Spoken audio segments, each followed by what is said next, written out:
Welcome back to our new season, Greenbites by Sustainable Asia. I'm Chermaine Li. And I'm Bonnie Ao.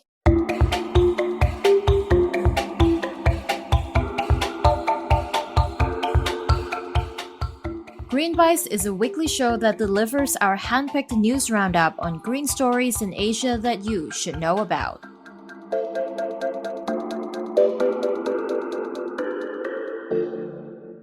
This week, we're going to start off with the most discussed topic in our city of Hong Kong in the past week, the budget. Faced with the largest annual decline and fiscal deficit on record, the Hong Kong government released the economic budget for fiscal year 2021 to 2022 in the hope of lifting the economy out of recession. The city's financial secretary, Paul Chan, said in his speech that this budget focuses on stabilizing the economy and relieving people's burden, but will also grasp the major directions and new trends for future development.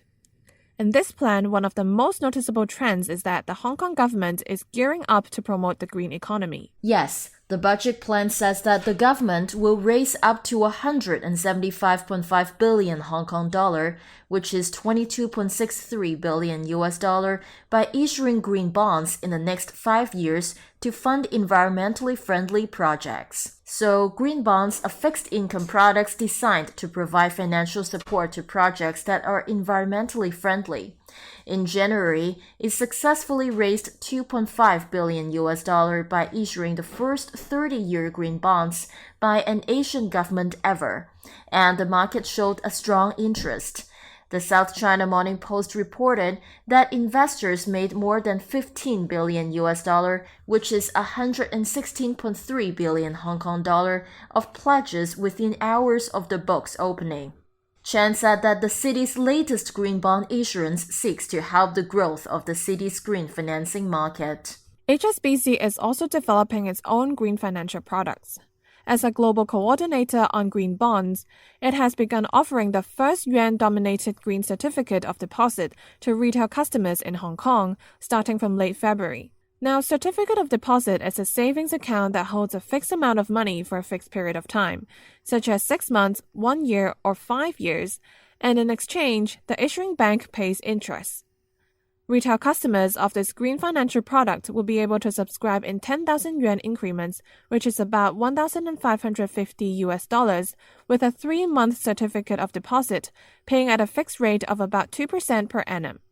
HSBC said the money will be used to finance businesses that promote the transition to a low-carbon, climate-resilient, and sustainable economy.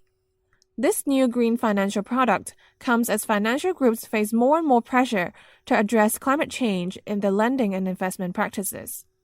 Hong Kong is also seeking to market itself as an international hub for green finance, particularly around the development of the Greater Bay Area. Besides Hong Kong's green bonds, we will also cover the city's new transportation campaign, expectations of China's carbon reduction plans, why the country still builds coal plants nowadays, the natural disasters in Indonesia, and a new trend in Japan for using innovative materials.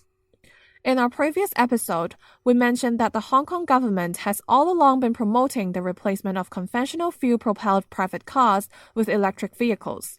The fiscal budget plan also reiterates the importance of the purchase and the use of electric cars to build a livable city.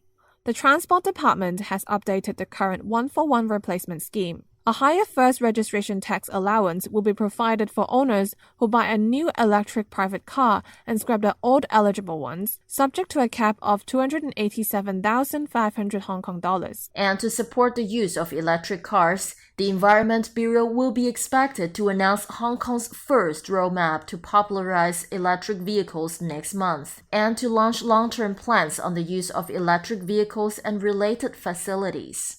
The key measures will see the government cease all new registration of diesel or petrol private cars by 2035 and expand the electric vehicles charging network. It also plans to promote electric vehicle-related products and help train up technical and maintenance practitioners. As for electric vehicle batteries that are long in debate for its sustainability and carbon emissions, the government will formulate a scheme that pushes producer responsibility, but details are not out yet. The government itself will also take the lead to use more electric vehicles, It has already set aside 80 million Hong Kong dollar and will embark on a pilot scheme on electric public light bus from 2023. It will also subsidize ferry operators to conduct electric ferries serving in harbour routes of the Victoria Harbour from 2023. Hong Kong is not the only one who's expanding the green industry. China's main annual political meetings, known as the Two Sessions, will also take place this week, with the Chinese People's Political Consultative Conference, CPPCC, on March 4th, and the 13th National People's Congress, NPC, the following day. The government work report will be the main focus of the NPC, as it will prioritize the policy agenda for 2021, which is the first year of the 14th Five-Year Plan. China's State Council last week released a guide to build a, quote, low-carbon emission circular economy, saying that local governments must improve energy efficiency, use more renewable energy, and cut down on carbon emissions heavily. Plus, with its ambitious carbon-neutral goal by 2060, it's likely that the new five-year plan will make climate change a central policy priority, as well as implement a series of aggressive plans for green and low-carbon development. Types of areas that will be supported may include green finance, green technological innovation, and clean production facilities. However, there are still concerns about how China plans to transition away from coal power, as it currently has the largest number of coal mines in operation and under construction. Global Energy Monitor, GEM, which is a U.S. think tank, released a report saying that China put 38.4 gigawatts of new coal-fired power capacity into operation in 2020. This is more than 3 times the amount built elsewhere in the world. The country now has about 247 gigawatts of coal power under development, which is enough to supply the energy for the whole of Germany. The report also pointed out that despite Xi's recent pledges to cut carbon emissions, the country still struggles a lot to achieve the balance between development and environmental policies. Here's an extract from the report. Quote, the growth in coal plant development has been enabled by lax central government oversight, including the loosening of restrictions on new coal plant builds and permits across most Chinese provinces. Moving away from China, Indonesia's capital city Jakarta was slammed by heavy monsoon floods recently. At least 1,300 people were evacuated from southern and eastern areas of the city. Floodwaters reached up to 1.8 meters high in some areas, and photos posted on social media showed that residents were walking through shoulder-high muddy waters, and cars were almost completely submerged. The floods has reportedly killed at least 5 people, and the country's meteorology agency warned that Jakarta and its surrounding areas are still in the peak period of the rainy season, which is estimated to continue until the end of February or early March.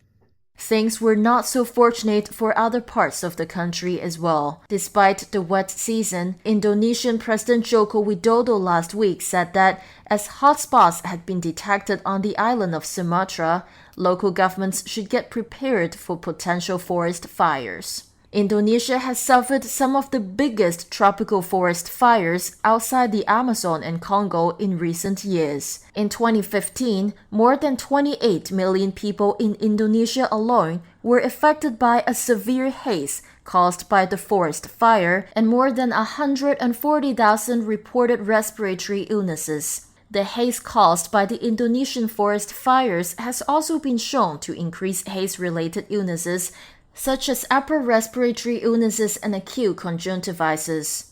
The president also warned of considerable financial losses. In 2019 alone, forest fires caused total damage and economic loss amounting to at least $5.2 billion, equal to 0.5% of the country's GDP. Indonesia's state news agency Antara reported last Monday that the number of hotspots on Sumatra Island has jumped from 9 to 63 within 2 days. Jokowi said Sumatra is facing a rising risk this month and advised other vulnerable regions to take a close monitor. He also said that 99% of forest fires are perpetrated by humans. Within the country, farmers often use fire as a cheap land clearing method, and a lot of them were cleared for palm oil plantations. Japan brings us some good news. Though alternatives to petroleum-based plastic are still in infancy in the country, Some companies are investing into innovative materials to mitigate the plastic crisis. Starting as an Arga manufacturing company, Inner Food Industries products were mostly used in confectionery, food, beverages, and cosmetics. But now, it began selling edible films made from seaweed. The algae-based film is able to conserve the freshness of products such as tarts and pies. It also melts in hot water, making it ideal for packaging edible items such as powdered soup. The company's CEO said that consumers will not produce waste plastic films when using this, which could be an alternative to the traditional plastic packaging. Another creative company in Japan called Edish also makes edible plastic materials as utensils, but instead of targeting them for human consumption, they're made for animals. The ingredients for this edible plastic material are paper pulp and food waste. So this means Edish tableware can easily become compost and animal feed. The company would place collection boxes in venues where Edish utensils are used. Once discarded, the material is re-employed directly in agriculture or transformed in industrial composting machines. So this is all we have for this week's Greenbites. Please share your thoughts with us on our social media platforms with the hashtag #ShareYourBite. Please subscribe to our podcast channels for more content and share our podcast with your friends and family. To find out more about us, visit our website Sustainable Asia Co. and follow us on Twitter at Sustainable Asia or Facebook Sustainable Asia Co.